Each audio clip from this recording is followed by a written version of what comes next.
Hello everybody, it's Vinyl Rich here with vinyl video number 23. I was planning on making a video today all along. It wasn't going to be a recent finds video though. I was planning on showing my vinyl collection on a specific band that begins with the letter S. You'll have no idea which band I'm talking about, but I'll make that video next week. I went to Amoeba Records today, the day after Record Store Day. No crowds at all. Didn't buy any Record Store Day records. I saw one there that I looked at, but then when I started looking around, I found other stuff that I would rather have, so I put that one back. But anyways, here's my Amoeba bag. And on my way out, I got my Amoeba shirt. They were on. They were half price today. I think they were $9, $8 or $9. And on my way out, I always pick up a copy of the Record Collector News. Really good magazine. This one has an article on Tower Records. All things must pass. And there's also an article in here, yeah, on the Portland punk scene. From 77 to 81. It's about a book, The Rise and Fall of the Portland Punk Rock. Mark Stein. I'll probably check that book out. It looks pretty cool. But anyways, on to the records. First one, no stranger to Vinyl Rich. Buck Owens in London. I have this on CD. Don't have it on vinyl. There's Buck sporting a fancy coat in London. Really good album. It ends with Johnny Be Good, the Chuck Berry song. Buck Owens used to get a lot of flack from country purists for playing rock songs, and it's on Rainbow Capitol label. Now these first three, I got them all for like $5, and $5 each. The next two are sealed. This is a Buck Owens Hot Dog with the hype sticker on there. With the includes Hot Dog and Under Your Spell Again. Now this album came out in '88. It's I don't know as many know Dwight Yoakam. He came from back east. He came to L.A. to become a star, which he eventually did. And but he went to Bakersfield, which is 100 miles north of L.A. And he seeked out Buck Owens, and he wanted to meet him and talk to the guy that he looked up to when he was a kid, and that inspired Buck. And Buck released 3 or 4 albums in the late 80s because of that. And this is the first one. And this might be the best. It's got side 1 is really good. Don't Let Her Know and A11. Those are 2 of his older songs. He redid them. But it ends with Summertime Blues, the Eddie Cochran song, Memphis, the Chuck Berry song, and Hot Dog, which was a Buck Owens rock song that he did in the late 50s. And it's got a duet, Under Your Spell Again, with Dwight Yoakam, which is pretty good. But this is a really good album. Of his late albums, I recommend this one. People would be really surprised, especially with side 1. It really rocks. In fact, his version of Memphis, it's really one of the best ones I've heard, to be quite honest. This album here is Buck Owens. It's Act Naturally. This came out in 1989, the year after that other one. And this one has a duet with Ringo Starr, Act Naturally, which was the song the Beatles covered, the Buck Owens song the Beatles covered. And it also has a duet with Emmylou Harris. And let's see if you can see right here is a picture with Ringo. That's in front of the Crystal Palace, Buck Owens' place where he used to play. And there's a picture of him with Emmylou Harris. That kind of glary. There's a real cool picture of Buck. In fact, that was the cover of his album that came out after this one in 1991. But yeah, this is a really good album too. The first song, Tijuana Lady, I really like that song. Now, the next one was a blind buy for me. It's the type of thing that I would buy in the 80s. I mean, I would just buy it based on the cover.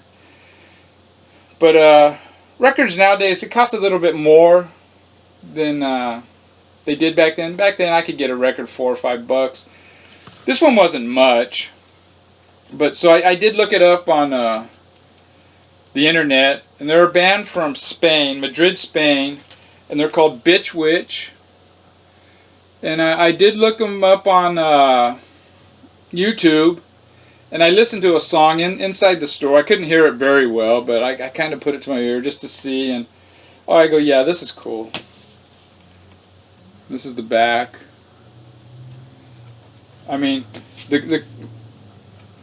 you got Charlie Manson right here, and then you got the Manson girls, and in the Black Flag bars, and the font is in the Black Flag font. So it looks like a Black Flag graphics. I was lost for words there. It looks like the Black Flag graphics kind of. But I thought it was a really cool cool album cover. And don't fall.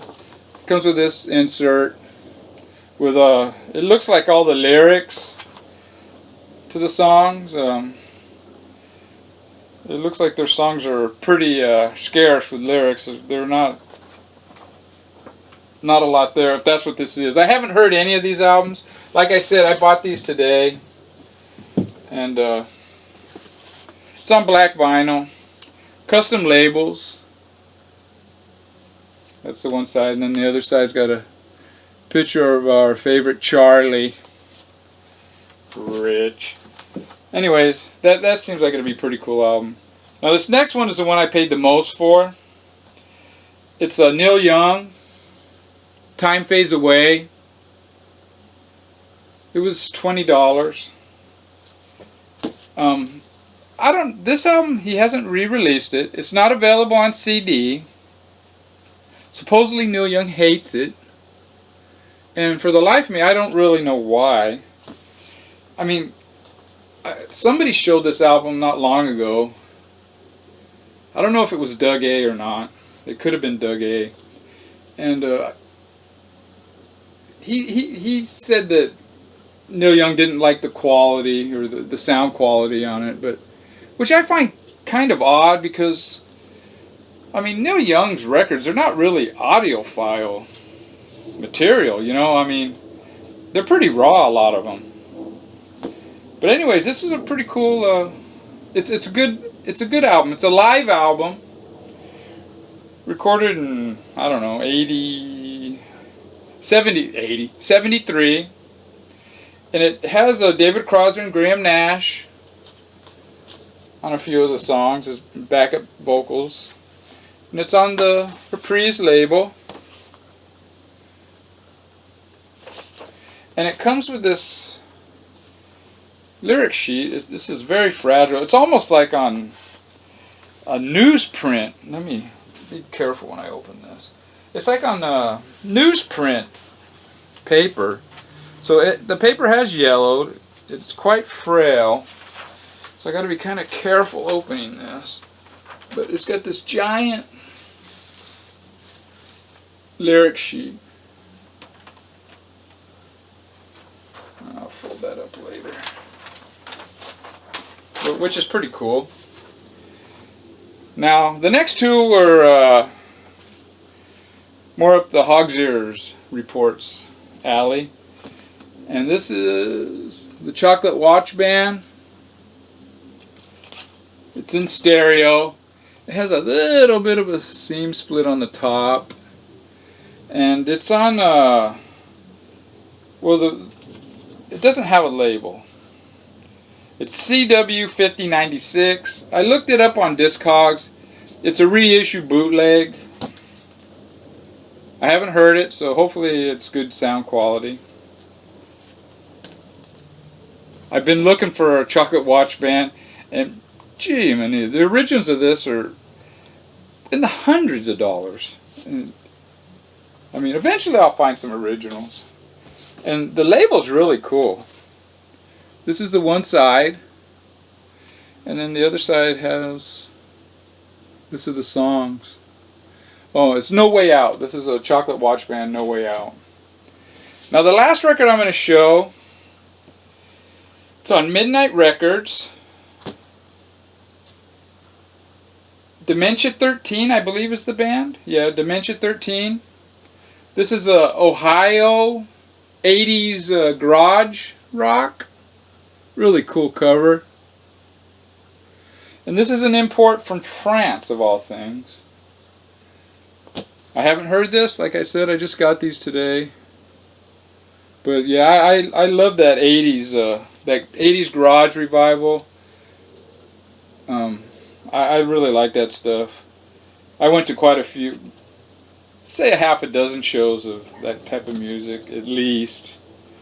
Gravedigger 5, Pandora's, and that type of thing. And this looks pretty cool. I'm hoping it's cool. And this is, again, custom labels. Let's see. Pretty cool. And side 2 has the song titles. But yeah, hope everybody had a good Thanksgiving, holidays for those that don't celebrate Thanksgiving, you know. I had a good Thanksgiving. I went to my parents' house up in Bakersfield.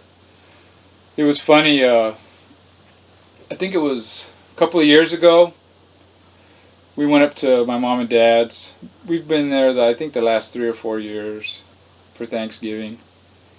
And we stopped at Marie Callender's on the way up. I was going to get a couple of pies to take over there. And I asked the girls, you know, hey, you want to come in with me to get the pies? I'm not really a pie eater. They like it. And they go, no, just get a coconut. I go, all right. I go. So I went in there. There was a line. By the time I got up to the front of the line, I couldn't remember what kind of pie they wanted. So I don't remember what I got. Or no, they didn't. I don't know. I couldn't remember. And I got a lemon pie. And I can't remember what else I got. Next day was Thanksgiving, and nobody really liked the lemon pie. My mom gave it to us to take home. And earlier this week, my mom calls. I wasn't home. My wife answered the phone, and my wife tells me, "Yeah, your mom called, and she said she got something that we'll all love." I go, "What's that?"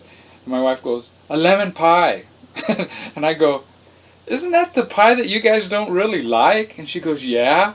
And I go, "Well, didn't you tell her so she could, you know, I mean, she can always change it and order something else." She goes, No, I didn't want to tell her nothing, you know. You know, she doesn't want any confrontation with anybody, except for me, for some reason. But, you know, bless her heart. And so she didn't say nothing. So, you know, this is the 3rd year in a row we've had lemon pie. And I guess that's how holiday traditions start, you know. Anyways, everybody, take care.